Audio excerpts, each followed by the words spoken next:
Now today we will start with the referred value of the transformer, single phase transformer. Now why this thing is required? Because in case of a transformer, there are two windings. One is called the primary winding or high voltage, low voltage winding, and the primary secondary winding. Now as there are two windings and these two windings are completely electrically isolated, and these two windings have their resistance and the reactance. So how to find out the total resistance of the transformer or the total reactance of the transformer? Sir Similarly, the impedance also. Yes. Sir sir বলছি যে primary winding এ যখন কারেন্টে যাবে তখন primary winding এ কি self inductance হবে না? হবে, তার জন্য এটা অপোজ হবে। হ্যাঁ স্যার, তাহলে ওই ভ্যালুটা বা ওই সিনারিওটা আমরা কনসিডার করছি না কেন? করছি তো, ওটা সেলফ ইন্ডিউস ভোল্টেজই হয় ওখানে। When the transformer, when we give some AC current to the transformer primary winding, then some voltage is induced due to this inductance, and that voltage is called the E1, the primary induced voltage. ও And the okay. flux will generate, and we provide some low reluctance path so that the flux will link to the other winding. Because when a coil carries the AC current, our AC flux will generate through it. Now, if we provide some low reluctance path, then through the path, the flux will go through the flux will circulate. And in this path, if we placed another winding, then this winding is coming the influence of that flux. And due to the Faraday's law of electromagnetic induction, another voltage will induce there. This is the basic operation of the transformer. Now, so how to find out the total resistance, reactance, and the inductance of the total transformer? I mean, including the primary and secondary winding. And here you need to consider one thing, that you are not able to add or subtract or apply any formulas for these resistance, reactance, because they are not connected anywhere anyway. They are completely electrically isolated. So we are not apply the series formula, parallel formula, etc. So how to find out this one? In this moment, we need to transfer the primary and the secondary winding to the other value. Why you need to transfer this one? Because as I mentioned in the last day, that if I just give you $100 to US boy, then it is useful. But if I give you the same 100 rupees to the US boy, then the value is not equal, because there is some conversion formula. So in the same way, if we just transfer the secondary resistance, secondary reactance in respect to the primary value, and if we unchange the value, it is useless, because we need to convert something. So let us transfer the resistance of the secondary winding R2 to the primary side. And while we transfer all these things, suppose this R2 dash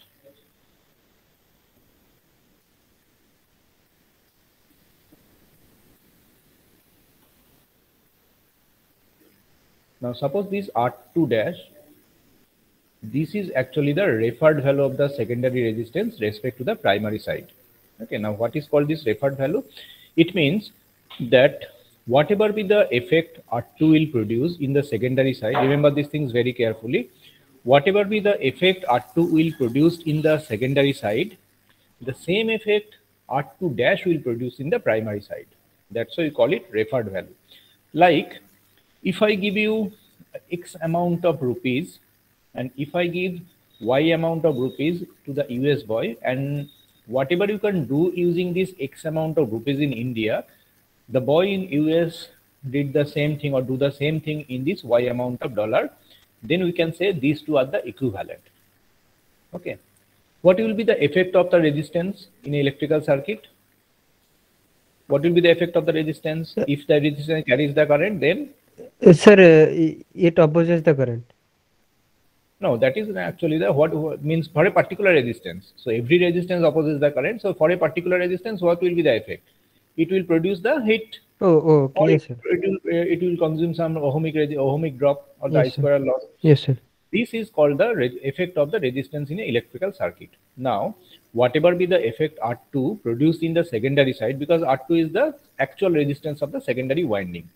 So whatever be the effect R2 produced in the secondary side, if R2 dash, this is the another value, not the exactly equal value. So if R2 dash will produce the same effect in the primary side, then we call it, then we can say that these two things are equivalent. Okay. So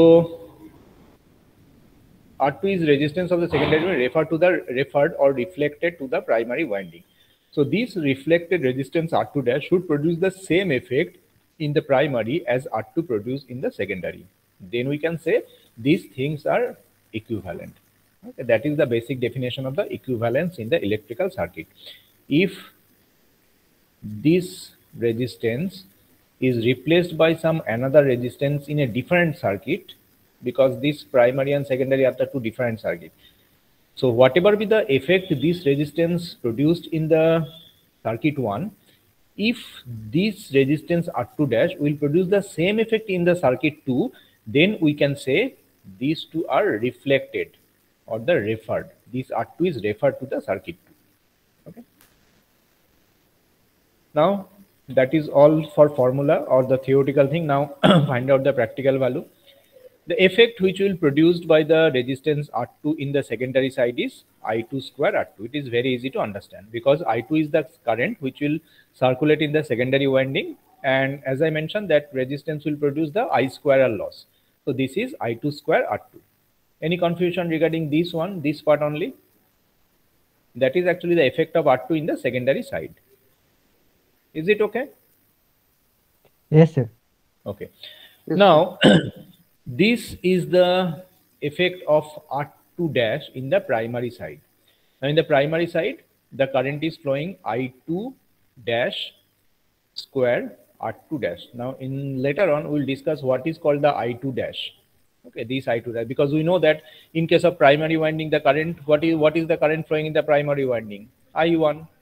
But why we write this I2 dash, we'll discuss this later, because this one is another the reflected current.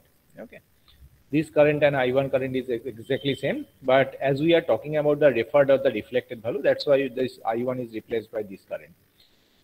Now as the effect is same, so R2 dash equal to I2 by I2 dash square into R2 from this expression.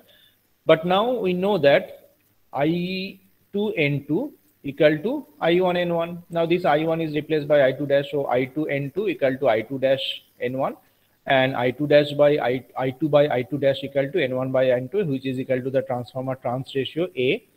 So we can write that R2 dash equal to A square into R2. Okay, so this is the formula for the referred resistance. When we want to refer some resistance from the secondary side to the primary side, this one is actually the formula. The resistance must be multiplied with the transformer trans ratio square to get the referred value respect to the primary side.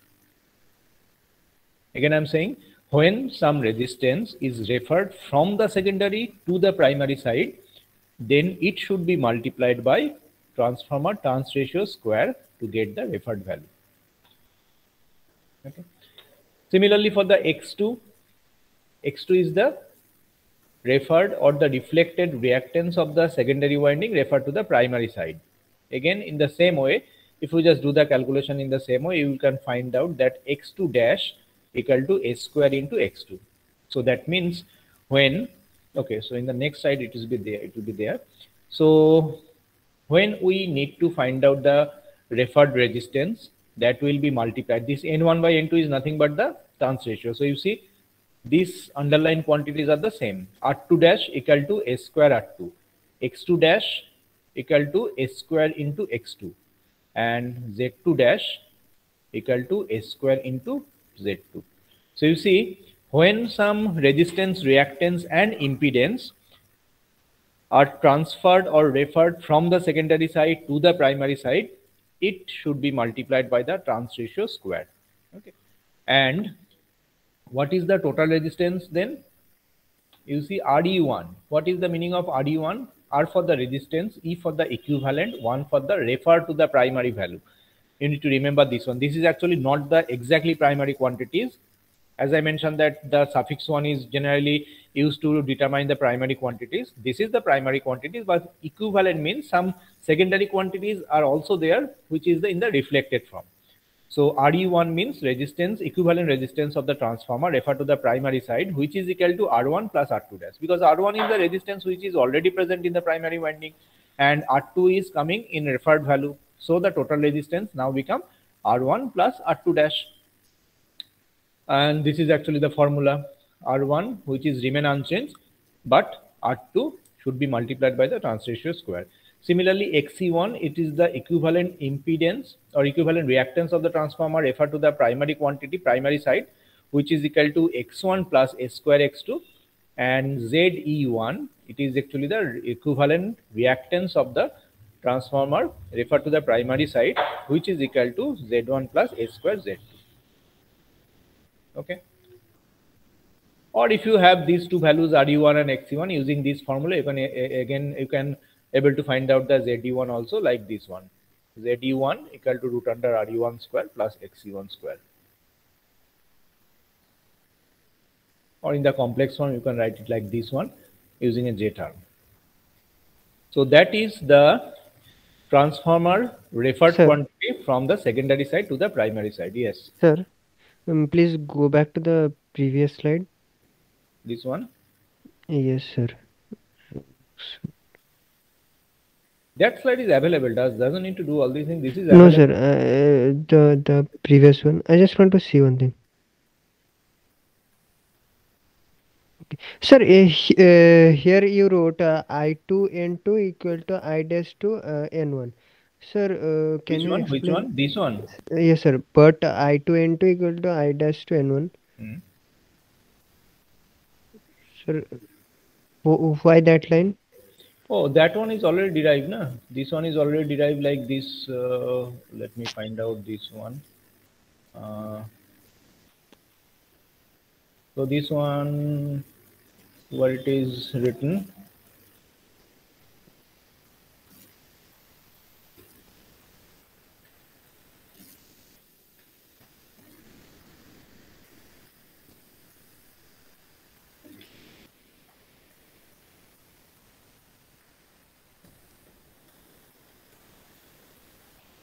Oh, actually, in case of transformer, this one is actually valid. I2 N2 is equal to I1 N1.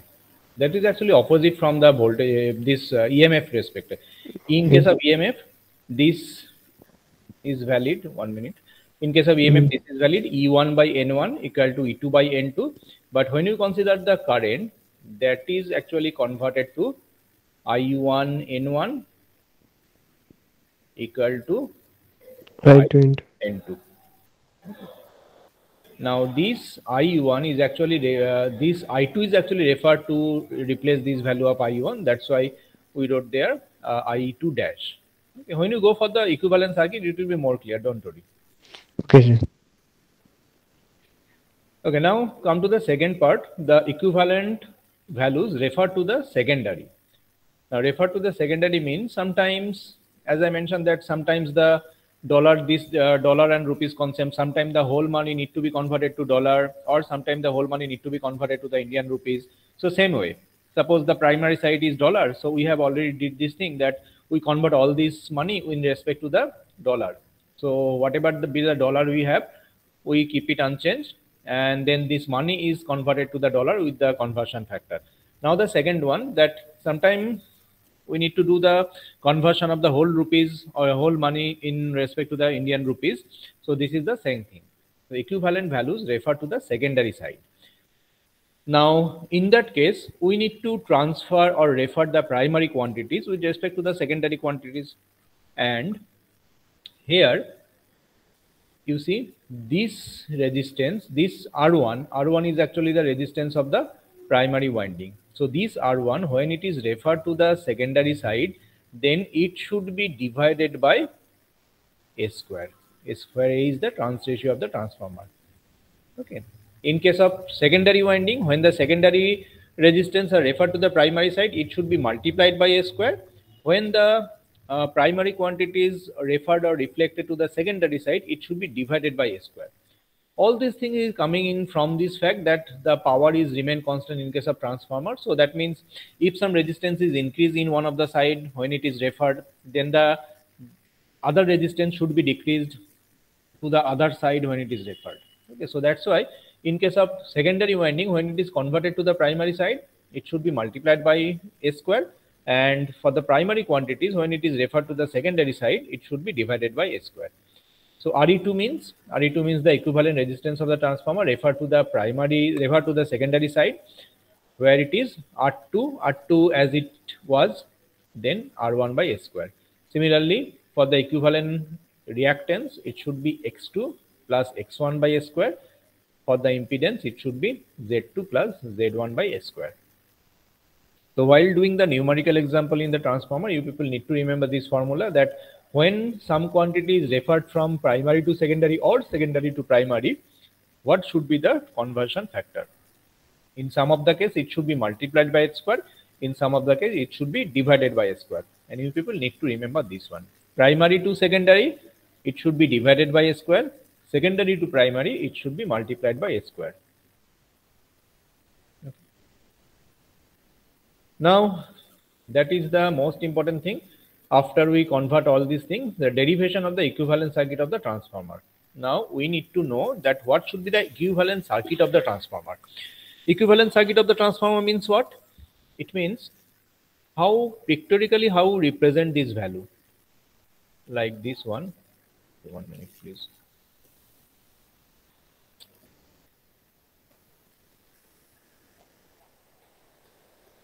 Where is my title bar?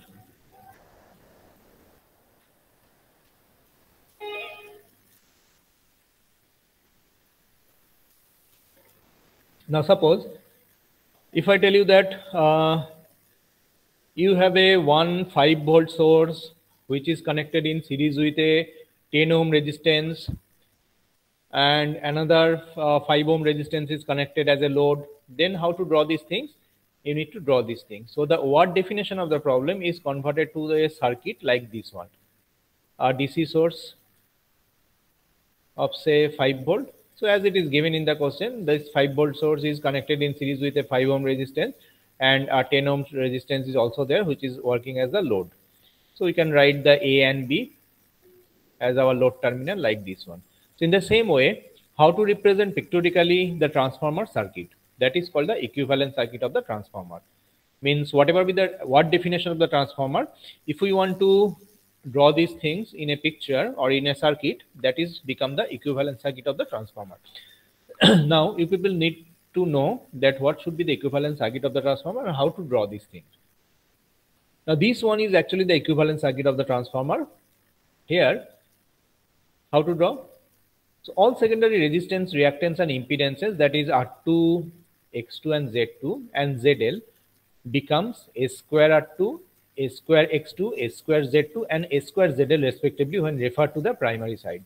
So as I mentioned that all the secondary quantities like the resistance, reactance, impedance, whatever they have, when these quantities are referred to the primary side, it should be multiplied by the trans ratio.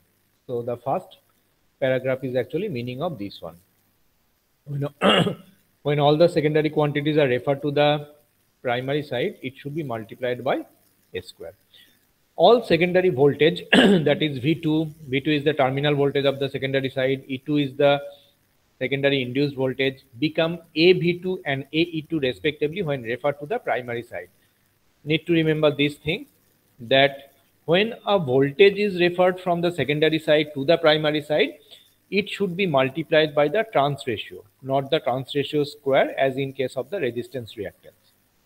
And all the secondary current, I2 or whatever be the current we have, generally we have only one secondary current, become I2 by SA when referred to the primary. Okay, so these things you need to remember. For the resistance, reactance, impedance, it should be multiplied by S square.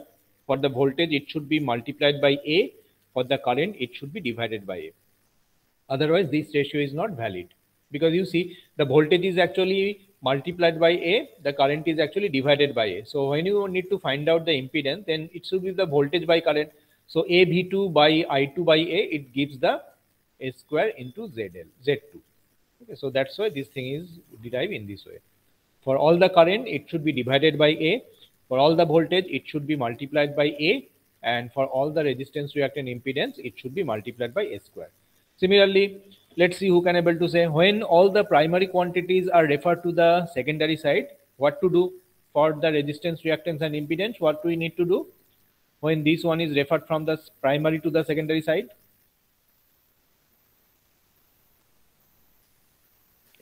Sir, we need to we need divide to by divide by a square. No, A square. Yes, yes. We need to divide it We by need to Divide by A. A square. Okay, for the resistance, reactance, and impedance. Very good. What we need to do when we need to convert the primary voltages to the secondary side? It is just the opposite. So if you remember Sir, one set of things, that is sir, we need to multiply. no, for the voltage of the primary side, when we need to transfer the voltage of the primary side with respect to the secondary side, it should be divided by Sir, A. divide by A. Divided by Just the A. opposite of this one. So here you see, Yes. this one is in case of secondary to primary conversion, we just need to multiply it by A. So for just the opposite will happen in case of primary to secondary referred of the conversion. It should be the voltage should be divided by A and current should be multiplied by A when you just transfer the primary quantity to the secondary quantity. So this one is actually the exact equivalent circuit of the transformer. This is the transformer. This one is the transformer. Here we doesn't consider any losses. This one is only the magnetizing circuit. This is the core. These two straight line, vertical straight line is the reflection of the core. And this is our primary winding. This is our secondary winding. No losses are there. We just taken out all these parameters here outside the transformer.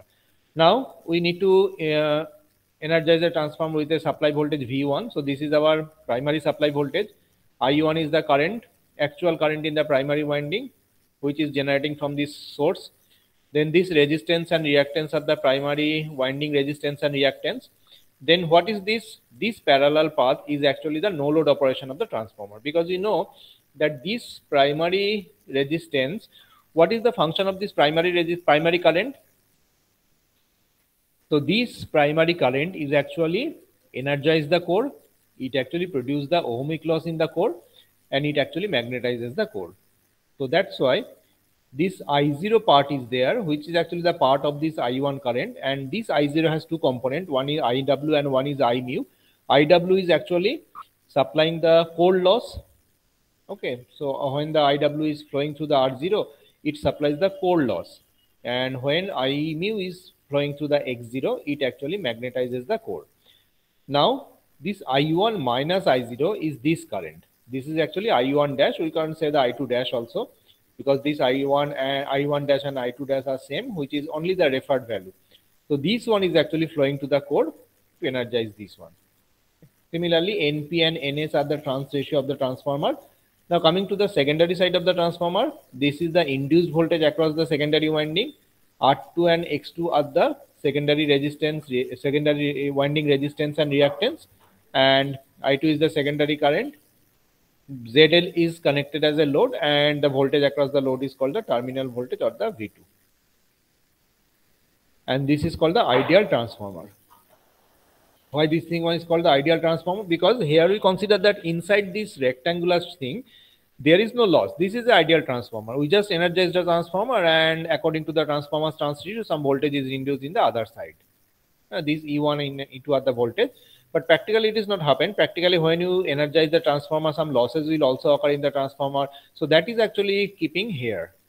Okay, just outside the transformer. That's why it is written that ideal transformer. Come to this one.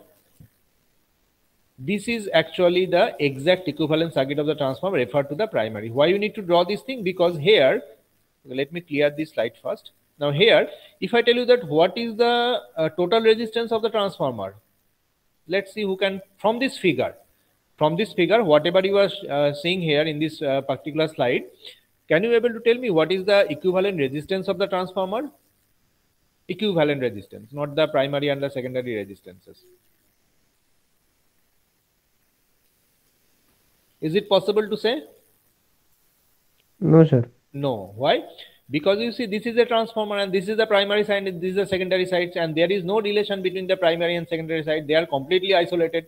You see, there is no wire connection between the primary and secondary. This circuit and that circuit is completely isolated, and in between these two vertical lines are there, which is nothing but the core of the transformer. So these two electrical circuit is actually linked by a magnetic circuit. So we can't say that the resistance is R1 plus R2 or R1 minus R2, whatever it is. So we need to change this figure in this way.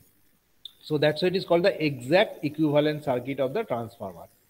Okay, here this part is remained unchanged. This part is remained unchanged, whatever you saw in the last figure, like this one. You see, this up to this parallel branch, all these things are remain unchanged, even the E1 also. Now this secondary quantities is actually now referred to the primary quantity, so that we can easily add these things to find out the equivalent quantity. So here we just delete the transformer, and the secondary quantities are now referred to the primary value.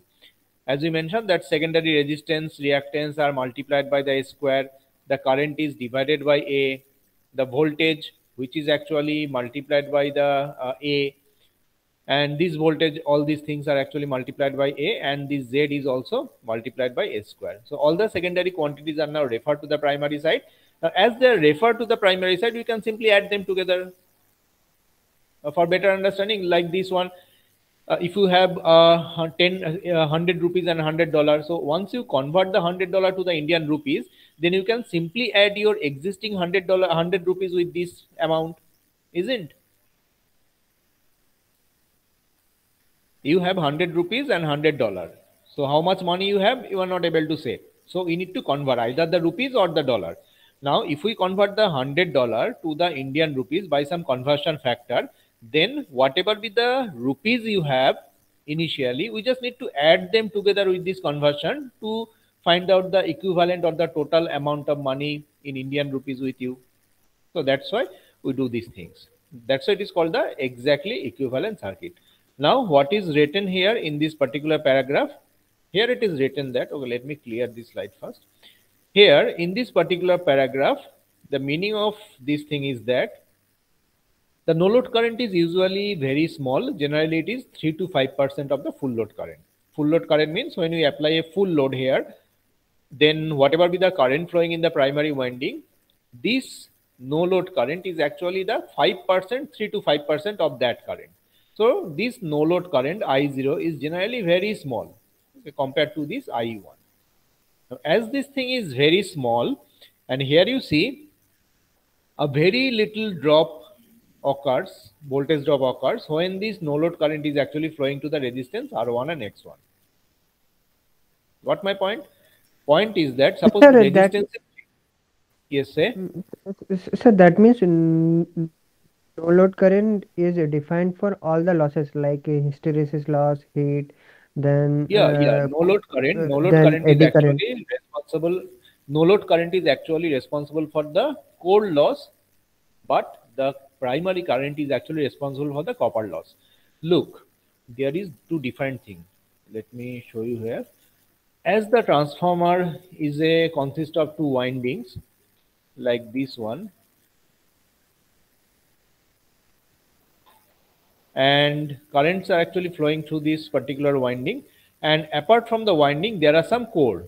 Okay, core is made by ferromagnetic material, generally soft silicon steel is used. Okay, now there are two types of loss. One, when the current is flowing to the winding, then what happened, consider this thing that current is actually flowing to a conductor, and conductor has a resistance reactance, so obviously ohmic loss should be there, I square loss should be there. Yes, So sir. this loss is called the ohmic loss, okay, or it is called the copper loss. Why this thing is copper loss today? So just discuss this basic concept of this one. This one is not related to the first year, but let's discuss about why this thing is called copper loss, because no books is actually mention this one, why the copper loss is called copper loss, why the iron loss is called iron loss. Because in the transformer we are finding out these two loss. One is called the iron loss, another is called the copper loss. Copper loss means nothing but this I square loss. Whatever you are calling the I square loss, it is actually the copper loss. And what is called the iron loss? Iron loss means it's equal to eddy current loss,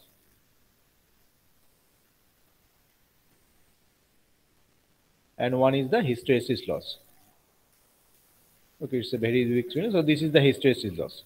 Now this eddy current plus the hysteresis loss is called the iron loss, and the copper loss, this I square loss, is called the copper loss. Why? So Why? because eddy current and hysteresis are happening in the soft iron core and copper loss, that means I square loss is happening in the wire or let's say conductor which is made up of copper. So I Very think good. that 50% answer is correct. okay. Okay, now what is the 100% answer? Say I have a copper wire. So can I draw a copper wire like this one? So suppose this is actually the color of the copper, not actual. Suppose this is a copper wire, and say if I draw a iron, okay, so forget about this color. Whenever I select something, the color is changed. What happened? Suppose this is actually the core. Now core is made by, as your friend said, core is made by this iron. This one is made by iron and this one is made by copper. Now, when current is flowing through this particular copper winding, then what happens? Heat will generate because the resistance is there, reactance is there. Now, what is the effect of heat generation? After the heat generation, what is happening inside the conductor?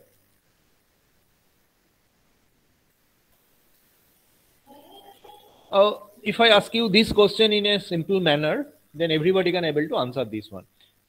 I put a one bowl of water in my gas stove. I light up the gas stove. Okay. After 5 minutes, what will happen? So the water will warm up. The water will The water will Heat it up. warm up the and water will heat it up. So after 5 minutes, it will start boiling. Yes, boiling. sir. So Yes. vapor will come out from the water. Now, what is this vapor? Is it any different thing from the water? No, sir.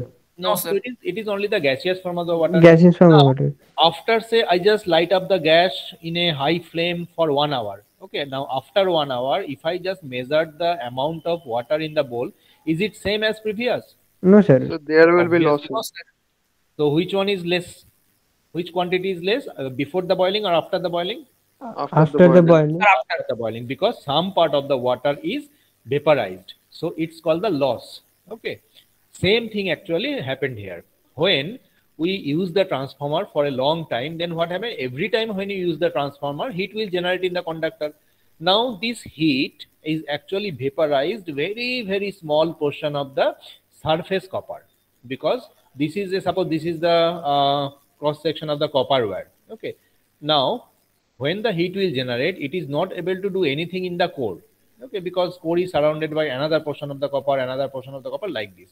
So the heat which will generate, it can able to vaporize very, very small portion of the surface copper. So after 10 years, obviously the size of the this cross section of the copper winding is actually deteriorates. It decreased. It happened. This is very normal, but it is not visualized because the heat generation is very less in this transformer winding, and this heat is able to melt a very, very small portion of the surface copper winding. Okay, surface of the copper, like this one. So that means this one is actually produce some loss. And which thing we are actually losing? We are actually losing the amount of copper, because this thing is actually vaporized and we are not able to gain from the vapor, copper vapor, we are not actually form the solid form of the copper. So that's why it is called the copper loss. So that's why a this type of thing, that name of the metal is related to the loss. Okay. Similarly, why it is called iron loss? Same thing. The solid core is actually this means core is actually made by the iron, and when this type of losses will be there, hysteresis and eddy current loss, ultimately the effect is the heat. Ultimately, the heat will generate due to these two types of loss. Whatever be the, it may be the eddy current loss, maybe the hysteresis loss, heat will generate. It actually heated up this iron core. And when it is heated up this iron core, same thing, it can vaporize very, very small portion of the surface iron. So after so long use, after prolonged use, after ages, the amount of iron which was initially to build the iron core not remain same. Some portion we must lose. That's why it is called the iron loss. Okay. So this type of loss is there in case of transformer, and this I0 is responsible for, not the I0, this IW is actually responsible for producing this iron loss, and the full load current is actually responsible for producing the copper loss. Okay.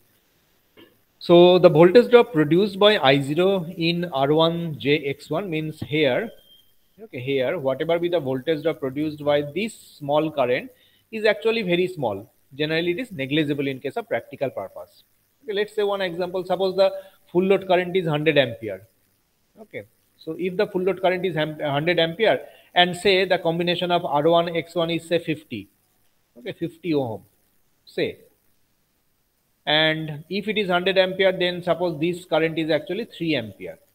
Now, how much loss is there? How much voltage drop is there due to this 100 ohm flowing in the primary winding? 50 into 100. Yeah, the voltage drop is nothing but R into I. R into I. So it's equal to 5000. So 5000 voltage is actually dropped due to this 100 ampere current flowing to the resistance or the reactance, or you can say Z is actually this one, impedance. Now, how much voltage drop is due to this I0? It is actually 50 into 3, that means 150.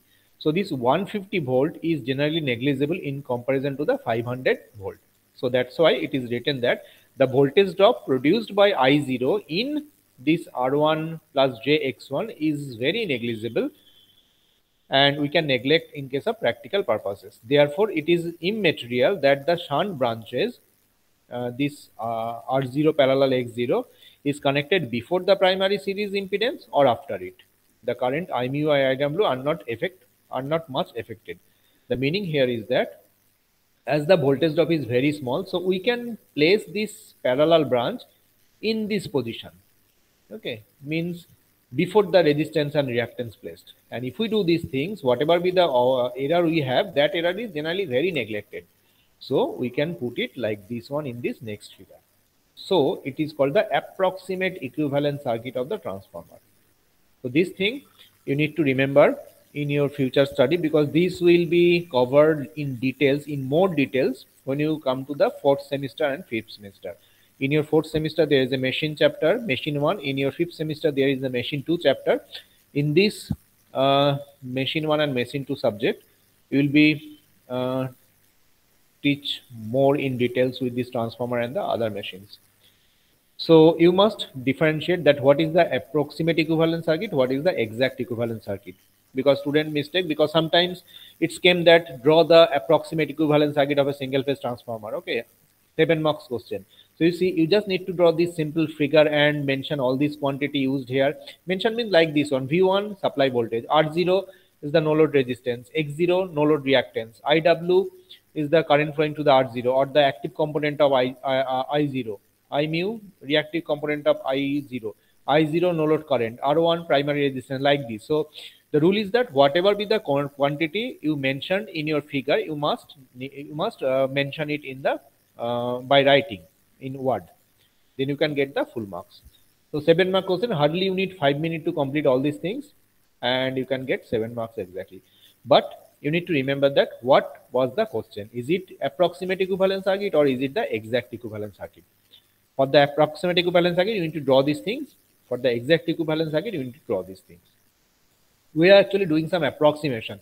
We are actually placed this parallel branch in a different place.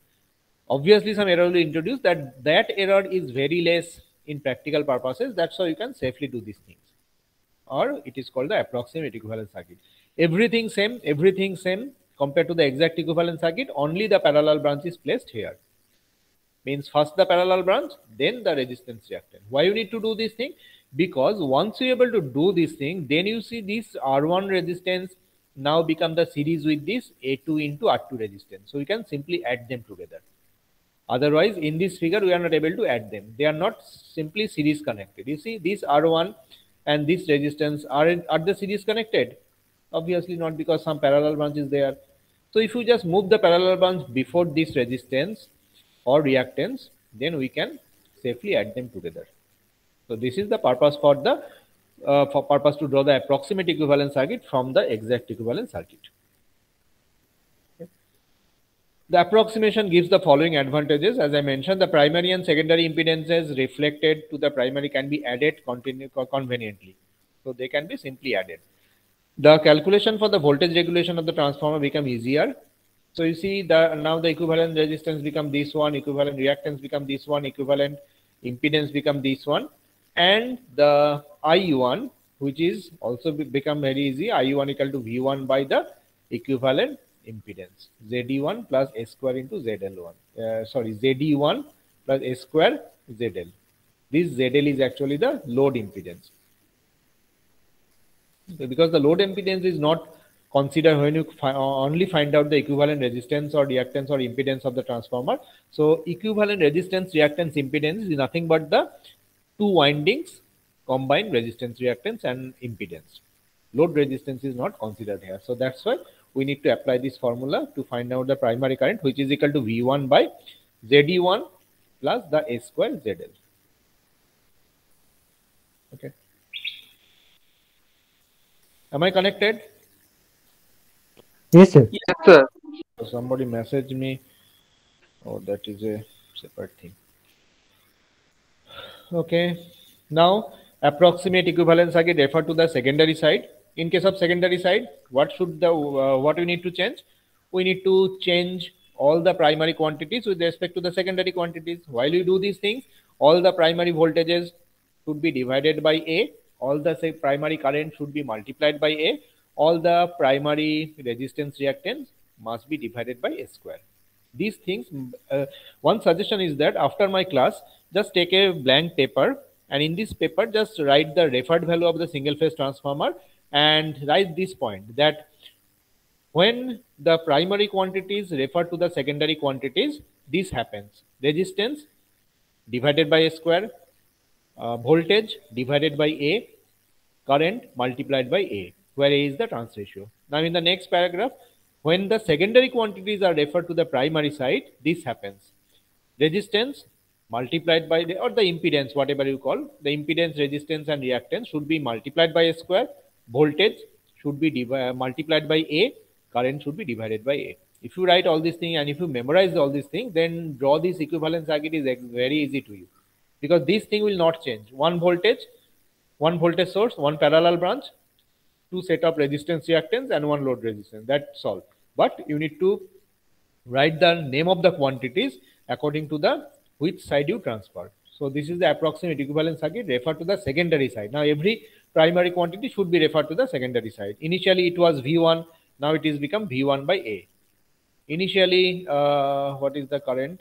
That current should be I1 by what? A into I1. So initially that current was I1, now it is become A1 A into I1. Initially that was A0 I0, now it is become A into I0. So every current is multiplied by the A, every voltage is multiplied by divided by A, every resistance reactance are divided by A square, and all the secondary quantities are remain unchanged. All the secondary quantities are remain unchanged because we are actually referred all these things refer to the secondary. So secondary quantities are remain unchanged. Only the primary quantities are changed. Sir, Yes. sir, why you join the wires between primary and secondary? Oh, this one, this portion. Yes, sir. Because they are not, they are simply connected in series. Okay, they are actually series additive.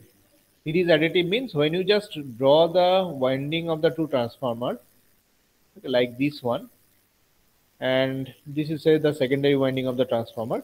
So when we apply some AC source here of value V1, then after deducing the losses here, this E1 is actually, this is the self-induced EMF. This E1 is actually induced here across the winding, primary winding. Yes, sir. Now, due to this E1 or due to these flux linkages to the secondary winding, some another voltage is induced in the secondary winding of the transformer. That is E2. E2. Okay. Hmm. Now they are simply additive. Means in your means in the first year you may not see this dot notification because that is in not your syllabus, but in the higher semester you see one dot is there. Suppose like this one. If I draw this kind of figure, then you see one dot is there, another dot is there, like this one. So what is the meaning of this dot? The dot may be in different position. Sometimes this position and this position, sometimes that position, sometimes this position, like this one. So what is the meaning of this dot? This is actually called the sign convention. Sign convention means we know this is actually the AC, and AC doesn't have any positive, negative, but in a particular time, AC either have positive value or the negative value. Is it? If we just consider the time, in a whole, Yes, sir. if we just consider AC doesn't have any polarity, but if you just consider in a particular time, say in this time, AC is positive or negative? Yes, sir. Positive. Very good. In this time, AC is Sir, positive or negative. negative. So that means in a particular time, if this side is positive, that in the same time, that side of the winding is positive, because this one is E1, this one is E2. Now E1, E2 both are sign, so they generally they doesn't have any polarity, but in a particular time, for the instantaneous value, if this side of the E1 is positive, then that side of the E2 is also positive. So they are actually series additive, means like this one. If we consider E1 here, then this is actually the E2. Okay, in case that's not the defined value, suppose this one is the V1 and V2.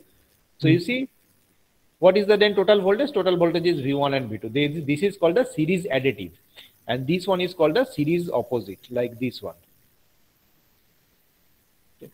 So this one is called series opposite. Both are connected in series. Both the voltage sources in the two figure are connected in series, but one is connected in series additive like this one. One is connected in series opposite like this one. So in case of transformer, if we just analyze this sign convention using some meter or using some voltmeter, anything, if you just analyze the waveform of the E1 and E2, you see this E1 and E2 are series additive. That's why we can simply add them together. Oh, that means at a particular instant their polarity is same. So that's why we can. Polarity is the same. Yes, their polarity So is the that's why we can join the sockets. yes, same respect to each other. Yes, sir. Same respect to each other. So that's why you can simply add them together. Okay, sir. So actually this is the circuit, but if we just refer this all these things, then these voltages are exactly same. You see, they are actually additive. So we can just simply add this line. Okay. So here, after this one, the equivalent resistance, reactance, and impedance. So many times we have studied this one. Equivalent resistance of the transformer, we have to refer to the secondary side, which is equal to R2 plus R1 by S square. Similarly for X2, Z2, V1, like this. Okay. So after this, also so many numericals you may get. Also, one thing is that regarding the examination, now the Markout has decided that in this semester, the student must give the online examination. And compared to the last two-year online examination, that was only the MCQ type question. In the 2002, when the corona came, then everything is become delayed. Markout, the university even not able to decide what was the mode of the examination. So in that time, examination not happened in a particular semester, and based on the internal assessment, internal assignment, student already give the marks. So everybody get very good marks. The student who is supposed to get 70%, they actually get 99%, like this one. Now in the starting of the 2021, now everything become little bit stable, though the corona was there. But now the Markout has conducted one online mode of examination, but the question was only objective. So in that time, I conducted a mock test for the first year student. In this time, I also I will conduct again the same type of mock test where the exact pattern will be there. Means you people need to answer total 50 questions in 3 hours, and among the 50 questions, 30 questions are of 1 marks, and 20 questions are of 2 marks. So this combining total 70 marks. And apart from the 70, means the rest of the 30 marks will be given as an internal assessment, which will be there with the average of the CA1, CA2, CA3, CA4, like this one. So I have already this question, but after we finish this one in the middle of the January, I will conduct this examination, mock test examination. Here you can have an idea that what will be your means understanding in this subject. Okay, don't worry. But for the normal examination, I was suggest that you people need to remember this formula, because every year 1 or 2 question was there in the Markout semester question to find out the different parameters of the transformer. Because there are mainly 3 types of numericals generally come in the transformer based on this simple trans ratio formula, like this one, like this one. Oh, not this one. This E1 by E2, E1 by E2 equal to N1 by N2, then I1 N1 equal to I2 N2. Then this no load operation, what is the no load formula, like this one. This is one type of question. Second one is the voltage regulation and the trans ratio of the transformer, voltage regulation and the efficiency of the transformer, which is not covered yet. And third type of problem is based on the short circuit and open circuit test of the transformer. So this was the 3 types of question, numerical question, mainly come from the transformer. So please remember this one, because in the objective you definitely get such type of problem where you doesn't need to do a lot of calculation, but using this simple formula you need to find out some desired quantity. Like if the primary secondary resistance, the primary resistance are given, based on this formula you need to find out the referred secondary values. So in that time you need to remember this formula. Okay, come to this one. The most important thing in the transformer, which is called the phasor diagram of the transformer. This phasor diagram, if you just think why need to study the phasor diagram, first of all, I just declared that for the marks this is not important. Phasor diagram is important when there is a normal examination, pen paper examination. That time so many years it came that draw the phasor diagram of the transformer, 10 marks question. So in that time you just need to draw one figure with the explanation. Definitely people generally got more than 7 to 8 marks, or means 7 to 10 marks based on their drawing. But in the objective test there will be no scope to draw this one. So for the marks, if you study this one, it's wrong. If you just go for the marks, then people, if you not study this phasor diagram, no problem. But for the higher studies or in the higher semester, when you will need to do some practical in transformer, or you need to derive some of the phasor group of the transformer, then this phasor diagram is very important. That is actually the relation between different quantities of the transformer in a pictorial form. Okay, that is actually the expression, that was the expression, but using some picture, how can you represent all these values? This is called the phasor diagram of the transformer. So before we draw the phasor diagram, let's understand very clearly the operation of the transformer. Everything is okay, or should I take a 5-minute break? As you wish. Because no sir, it's okay. Because that is the very conceptual thing. If you try to remember this one, you are not able to draw these things. So many steps are there. You people need to know the steps carefully. Should I start? মাথা একদম clear করে নাও, হ্যাঁ? Because we are going to learn a very important thing, fundamental thing. Other thing you can manage using either from your brain or from your pocket or from other tab in the exam time. That can be everywhere in the internet, everywhere in the books, or whatever be the meaning, you can easily remember these things. But phasor diagram you are not able to remember unless you understand the phasor diagram. So the basic operation of the transformer is that there are two windings. This is called primary winding, this is called secondary winding. If we energize the primary winding by a AC source, then a AC flux will generate. And as we placed some low reluctance path to the core, so maximum 99% of the flux will circulate through the core and they will link to the secondary winding. And when we energize the primary winding, this is a solenoid, so one voltage is induced according to the self-induction. This voltage is called the primary induced voltage E1. Okay, and some losses. This I0 current will flow. I0 currently has the two component. One is called the no load component. One is the which is actually energize the core. Now this flux is also the AC. This one is the AC flux because the cause is to flow AC current through the winding. So that's why the flux is also AC. Now inside the influence of the AC flux, if we placed another winding, then some voltage is induced across it. Okay, according to the electromagnetic laws of induction. This voltage is called E2 in the secondary side. And if the secondary windings are closed, then due to this voltage, some currents start flowing in the load, and whatever be the V2, whatever be the terminal voltage, after we deduct the losses from this E2, we get it across the load. That is the basic operation of the single phase transformer. Okay. So it's a request that anybody, if you have any problem to understand the basic operation, then you can mention it here. Otherwise, I understand that everybody know the basic operation of the transformer very clearly. We need to energize the primary winding with AC source. Some voltage will induced E1, some flux will induced phi. That phi linked to the secondary winding. This flux induced some voltage in the secondary winding E2.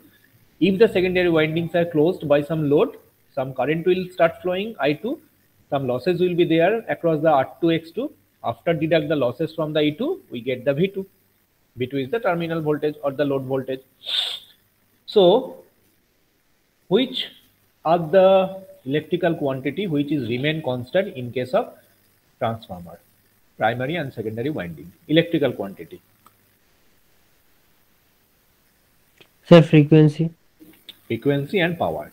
Yes, power. Frequency of excitation and power of the primary windings are remain constant in the secondary winding also. And what is the magnetic quantity which is remain constant in the primary and as well as in the secondary winding? Sir, magnetic flux.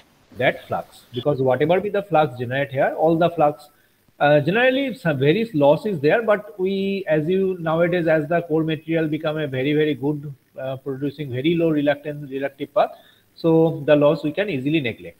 Okay, so all the flux is generally linked with the secondary circuit, so magnetic fluxes remain constant in the primary. So when you draw the phasor diagram, we must choose one quantity as our reference, because that axis of the phasor diagram is taken as the reference.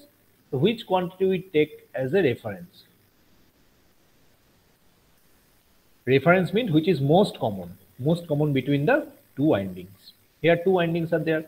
Now as you see, the flux is most common in the two winding, so we take the flux as our reference. Okay, what is the formula for flux and the EMF generation? You see, this is the flux. If we take the flux as reference, then what about the E1 and E2? E1 and E2 are the two generated voltage across the primary and secondary winding.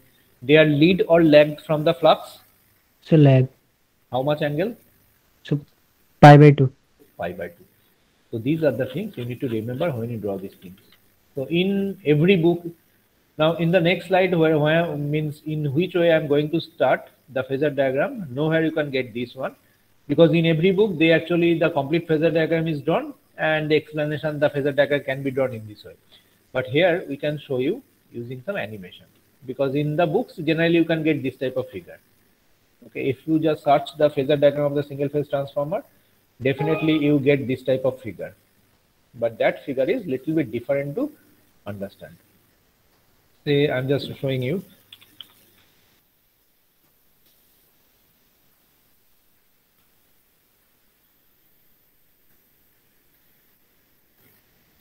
So phasor diagram of a transformer in a load, on an inductive load, you'll see every time every figure is this type of figure. Okay, phi is taken as the reference like this one.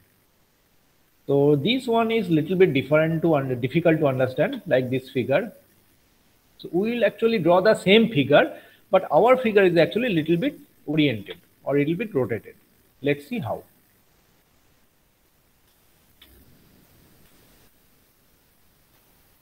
Okay.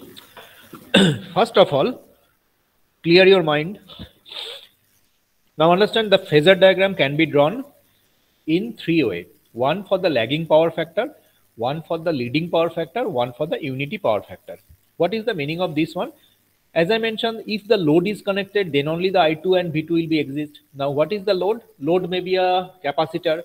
This is called the capacitive load, and in case of capacitive load, it actually provides the leading power factor. Load may be a inductor. Okay, this is called a leading power factor load or the inductive load. Load may be a resistance. Apart from this one, no other loads are there in the electrical circuit, either the resistive or the inductive or the capacitive.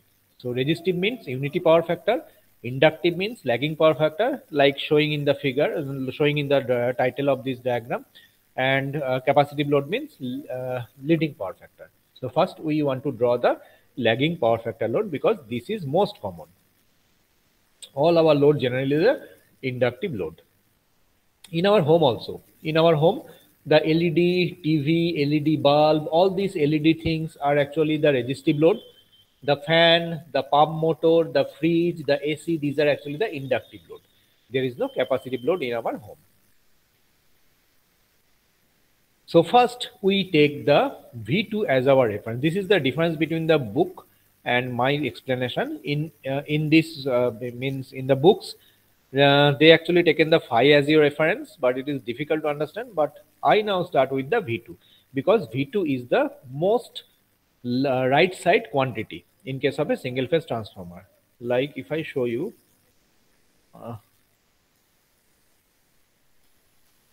remember which one is the most right hand side? Sir, V2. V2, because V2 is the voltage across this load. So this one is the most right. So we start from this V2 and we gradually go to in that side, and ultimately what we get? V1, because V1 is V1. actually the most left hand side quantity. Now let's start with this one. Hope everybody can able to understand. This is our V2, we take it as the reference. As I mentioned that generally the reference is taken, taking the most common quantity, but it is not mandatory thing. We can shift the values anywhere. This is a convention, not the rule, that most common quantity should be taken as the reference. So this is our V2. What is V2? V2 is actually the load voltage.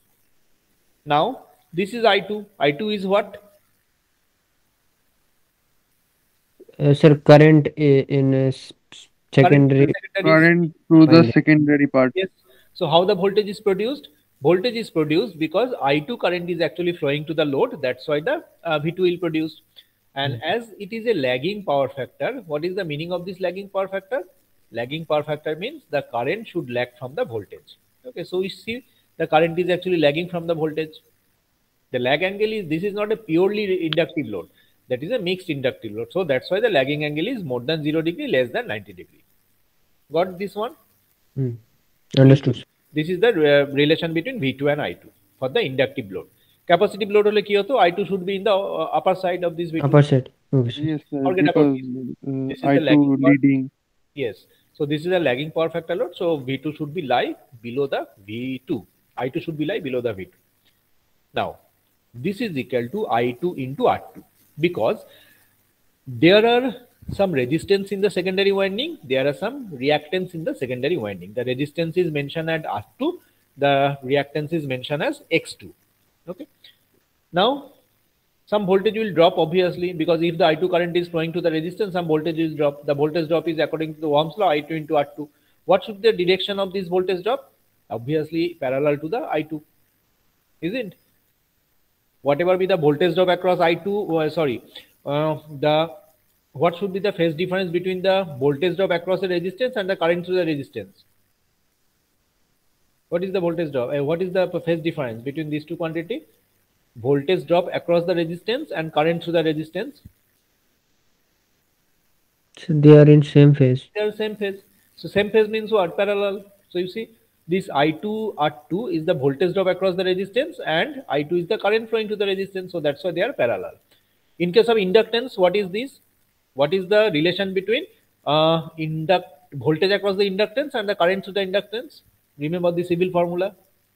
Yes, sir. Bolo. Same. Voltage across the inductance and the current through the inductance. Which Sir, voltage will lead from voltage will lead from the current, because very good. So you see this one is actually the voltage drop across the inductance I2 into J into I2 into X2. Actually I2 into X2, J for the this meaning of this this complex quantity. So this one, just compare this line and that line. These are actually 90 degree leading. 90 degree. 90 degree leading. 90 degree leading with what? I2. Now A2 ko clear? Yes, sir. Okay. What is E2?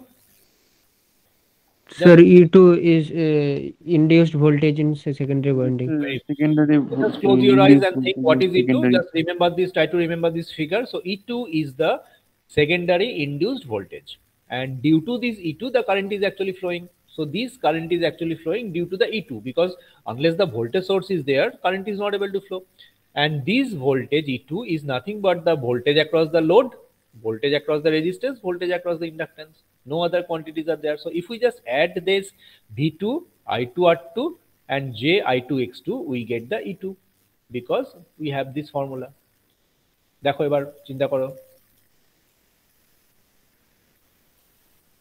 Secondary induced voltage is E2, and in case of secondary winding, some resistance reactance is there, also a load is there. So E2 will distribute itself among the voltage drop across the resistance, voltage drop across the reactance, voltage drop across the load. Because if we apply the KVL in the secondary winding, that expression will come. And in the figure, this is also reflected. E2 is the summation of V2, I2 R2, J into I2 X2. Isn't? Yes, sir, understood. Okay. What is the relation between E2 and E1? E2 and E1 are in same phase Same phase. because they are actually generated due to this flux. So Yes, sir. E2 and E1 obviously in the same phase. Obviously there is some there is some magnitude difference between the E1 and E2 because according to the Number of terms, yes, sir. yes, very good. According to the translation, some voltage is more, some voltage is less. Now, so but the phase angle between the E1 and E2 should be same. That's why I draw ELO E2, ELO E1 in the same line. Now, can somebody tell me, is it a step-up transformer or a step-down transformer? Sir, it is a Sir, step-up it is transformer. down. Step-up. Who said step-down? Sir, Look, the difference, according to the definition, if the secondary, that means suffix 2, secondary quantities are more, it is called step up. If the secondary quantities are less compared to primary, it is called step down. এখানে দেখো কোনটা বড় বলো তো আমায়? Yes, sir. So E2 greater than E1. E2 is sir. greater than E1, so that's why it is a step up Step transform. up. Yes, sir. No mandatory issue. You can extend the E1 anything, anywhere. That is just for the illustration purpose. So E1, E2 is clear. Now come to the phi. Now, if we have E1 and E2, can somebody tell me how to draw phi? Means So lagging pi by 2. now, what is the relation between phi, phase relation between phi and E1, E2? Is it lagging or leading? Respect to phi, E1, E2 lagged. So respect to E1, E2, phi is Lead. lead. Very good. Yes, sir. So just I just show you the formula. Phi equal to phi m sin omega t and E1, E2 equal to phi m sin omega t minus pi by 2. Pi by 2, yes, So sir. respect to phi, respect to this flux, the voltage are lagging. So respect to the voltage, the phi is leading. Leading means in the anticlockwise direction. So that is our phi. Now, then the next step is we need to extend the value of we need to extend the value of E1 in an opposite direction. That is actually V1 dash. What is V1 dash? What is V1 dash? Just need to explain it here. You can easily understand this one because you are the good people. Just draw, let me draw some figures. Suppose this is a basic this basic solenoid. Okay. Solenoid, yes. Basic solenoid, not the related to the transformer, because whatever is the solenoid, same as the transformer winding. Now, if we induce the transformer by a voltage V, and according to the self-induction, some E will be induced across this winding. What is the relation between V and E after the steady state? Sir, V will be minus of E. Very good. First of all, V is equal to E. Okay. Magnitude. If I just compare the magnitude, Magnitude, okay. they are same. বাকিরা বলো একা কেন বলছে? তোর নাম কি রে? তোর নামই চিনি না তোকে। Sir, Shahbir. Shahbir, একটু তুমি চুপ থাকো, because I know you are a very good student, but that class is for everybody. Okay, except the Shahbir.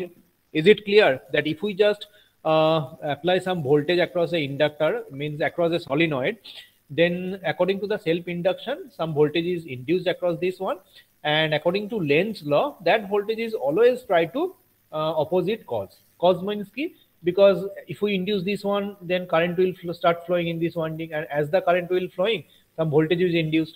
So this one is actually try to oppose that current. So it actually in the opposite direction. Okay, in a dot convention, I should not put a positive sign because all are AC. So the dot convention is that if at a particular time, if this side is positive, that side is also positive. So this voltage is actually, induced voltage is actually try to oppose the current flow through it. And ultimately after the steady state, when this one is fully charged or fully magnetized, then there will be no current because these two things are same, but in the opposite direction. Okay, according to Lenz's law. Now come to this figure. If I now draw this figure as a transformer, then you see same type of thing is there. This is the secondary winding. Now forget about the secondary winding. This is actually the E1. This is actually the V1. Now what is V1 dash? V1 dash is there because this V1 is not applied here. We have the parallel branch like the no load resistance reactance. So after this one, some drops will be there, and after the drop, what the voltage which is actually energize the core, which is equal to V1 dash. because that V1 is not applied here. We have the resistance reactance here. Okay, we have the resistance reactance here. So with this resistance reactance R1 X1 keep some drops, and so if we just subtract the drops from this V1, then we get the V1 dash. This V1 is actually producing some voltage across the winding. That is actually the V1 dash. Now you have understand what is the V1 dash and what is V1. Yes, sir. Understood. So Yes, sir. V1 means the actually what the voltage is supplied across the transformer, and V1 dash means after we supply some voltage across the transformer, we have some drop and another thing. Then after deducting all the losses from the supply voltage, whatever is the remaining, that is actually the V1 dash, which is mainly responsible to energize the core, okay, or energize the magnetic field. So this Sir. one is what, yes. Sir তাহলে এখন কি V1 ড্যাশের magnitude আর ই এর ম্যাগনিটিউডটা same হচ্ছে? Yes, এখন হচ্ছে তাহলে কি হচ্ছে, এখন হচ্ছে V1 dash is equal to minus of E1, or you can say E1 equal to minus of V1 dash, because that voltage is actually applied, but that voltage is not means available here. Okay, your father give you 100 rupees in the morning, so if you just travel by some this local transport, then some money is deducted from here. So when you come to the college, in your pocket 100 rupees may not be there. It is only possible if you just travel through by walking, means lossless, but it's not possible for everybody. If you hire a taxi, if you hire a auto, if you just hire a train or anything, then some rupees is required to for this travel cost, and 100 rupees which is given by your father in the morning minus this travel cost, TC means the travel cost, is actually what is available when you come to the college. So same thing, that is your father gave in the morning, that is actually some loss is there, okay, then whatever is remaining we can bring it to the college. Now you see, so if we just extend the value of E1 in the opposite direction, we can get V1 dash. So V1 dash is actually the voltage which is actually energize the core. It is in the same but in the opposite direction. এটা লেখা আছে দেখো E1 equal to minus of V1 dash. Now we have the IW. IW is the active component of the no load current and that should be equal to in phase of the V1 dash. Okay, we have the I mu, which is actually producing the magnetic flux in the core, which is in the phase of phase of phi 1 or the phi flux. So after this step, just draw a line IW in the same phase of V1 dash, draw a line in the same phase of phi. And after taking the summation of these IW and I mu, we get the value of I0, because you know that this I0 current is nothing but the summation of IW and I mu. This is called the active component of no load current. This is called the reactive component on wattless component of the no load current. So after we draw the I0, we need to extend the value of I2 in the opposite direction.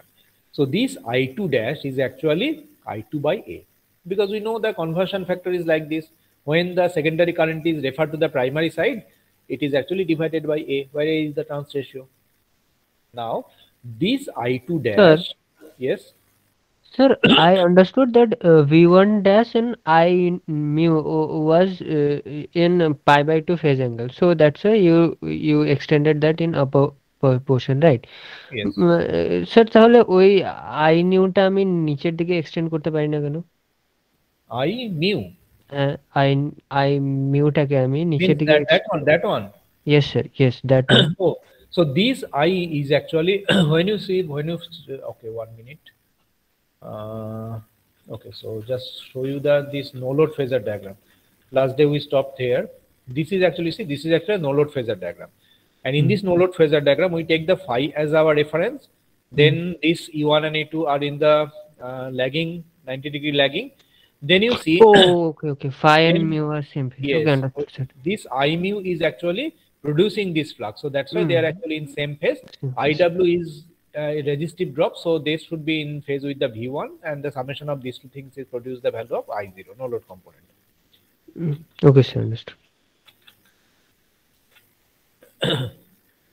Okay, so we just extend this value. This is actually the referred value in the primary side. Then the summation of this referred value and the I0 is actually I1. I1 equal to what? I1 equal to this value.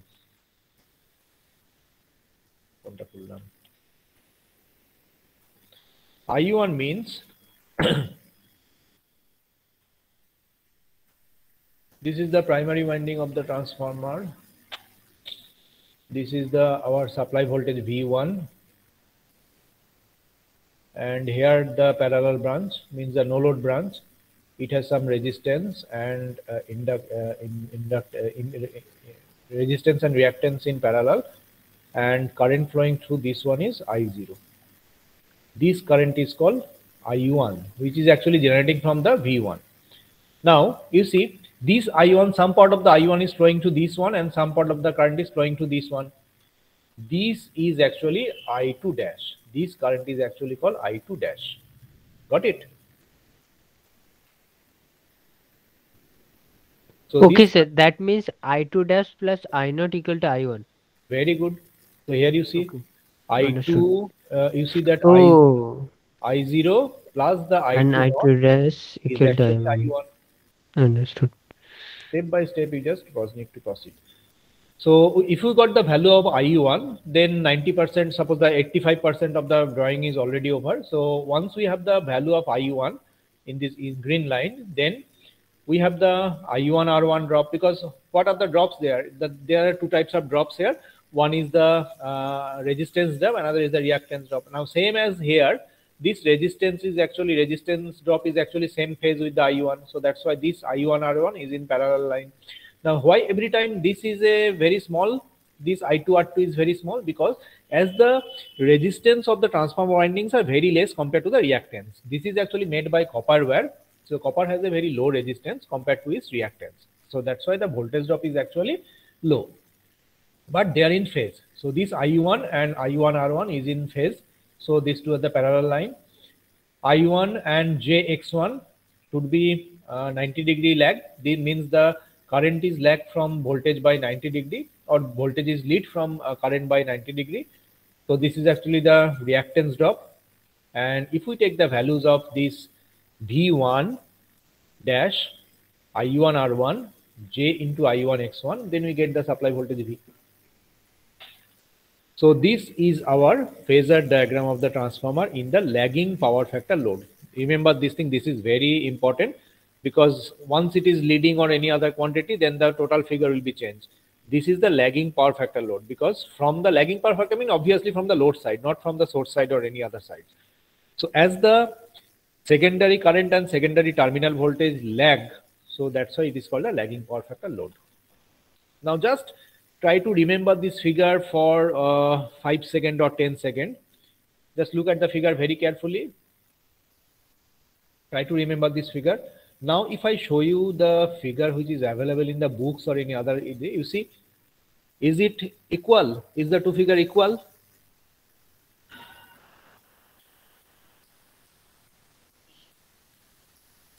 Yes, sir. Two Sir, figures are equal. 90 degree angle rotate করা আছে। 1 minute, আমি দেখে দিচ্ছি actually. 90 degree অ্যাঙ্গেলে rotate করলে ঠিক হয়ে যাবে sir. Very good. So It's at the yes. So 1 minute, one very bad quality figure. I just need a very good quality figure, like the same figure in a good quality. Is it good? Let's see.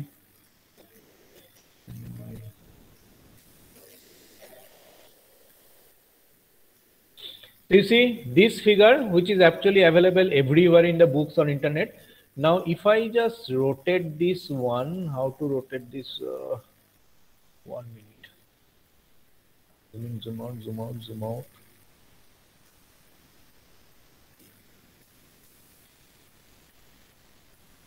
Okay, 1 minute. So you see, if I just rotate the figure in a 90 degree anti-clockwise, now is it looks like to your figure? Just look here, that figure I draw, and this one is actually the figure from the internet.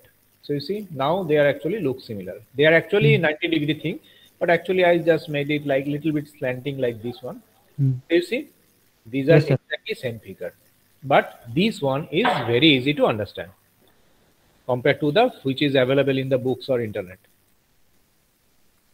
Sir Okay. আমরা এখানে phasor ডায়াগ্রামটা আঁকার জন্য V2 কে reference ধরেছি আর ওখানে হচ্ছে Yes, E1 they and actually E2 K reference take ধরেছি। the phi as your reference, Fine as our reference. Okay, sir. but that will also give you the full marks. You just need to explain these steps. First is because if that's there, that PDF the slide is also available in the classroom or in my sites. So here, if you just check this one, then this animation will also be there. And here everything is means explained step by step. First is the V2, then is the I2. Whenever it is required to mention the equation, I just put it there. Okay. So all these steps are actually mentioned here, and that one is really easy to understand.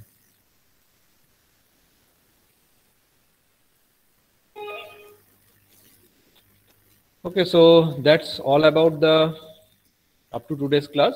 Then in the next day, we'll see that how to Sir. do the leading power factor load phasor diagram and unity power factor load phasor diagram. But once you understand this one, that is very easy to understand the leading power factor load and the unity power factor load phasor diagram. Sir. Yes. Sir, secondary winding এও তো AC current flow করছে। Obviously. Sir তাহলে ওইখানে কি কোনো flux generate হবে না? ওই কলটাও কি ইনডিউসড হবে না for I2? Yes, okay, but one very good question. 1 minute, please. So you see, when this current, when this primary winding consists current, then some flux will induced, and that flux will rotate through this winding, and this flux will generate some voltage in the E2 according to Faraday's laws of electromagnetic induction. Now Yes, sir. consider the other thing. There is a winding, some current is flowing through the winding, so obviously some another flux will generate here. So this Yes, sir. flux is actually called the counter flux. Okay, and this counter flux is actually opposes the main flux according to Lenz's law. So some counter flux will be there, and this flux is actually opposes the main flux. So this main flux is actually weakens in the normal ideal case of means in the practical transformer. Due to this counter flux, the main flux is actually deteriorates. Its quality is actually deteriorates. Its value is actually deteriorates. Okay. Okay, sir. And generally in the first year we don't have this in your syllabus. When you go for this fourth semester and fifth semester, then you need to find out the expression for that flux and what is the cause for reducing this one. Generally we are not able to reduce this one because it's a normal thing that if a winding is there and if the winding carries the current, then some flux will definitely be induced. Okay, and that one is actually opposite the main flux. This is called a counter flux. Good question. This is called a counter flux.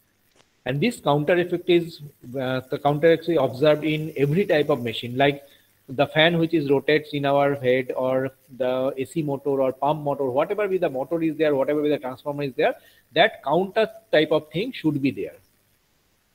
Okay.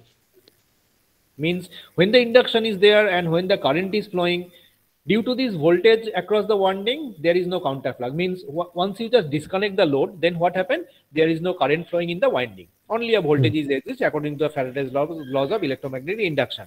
So as the winding doesn't carry any current, the counter flux is also becomes zero. But this is the ideal thing. We actually install a transformer to do something. We should connect the load, and when Yes, the sir. load is connected, then the current is start flowing. When the current is start flowing, then the counter effect will be there. So these are actually Understood. the losses. This one is actually the losses, because whatever is the I'm teaching you, this is the ideal thing. And but practically when you use the same rating transform, we actually deteriorate. The voltage is actually due to this counter flux. This E2 is actually deteriorates. The value magnitude is decreased, and due to this E2 decrease, the I2 is also decreased. So some losses will be there. We have to consider this loss. Okay, sir. Okay, so it's over for today. Thank you very much for your patient listening. 1 minute, please.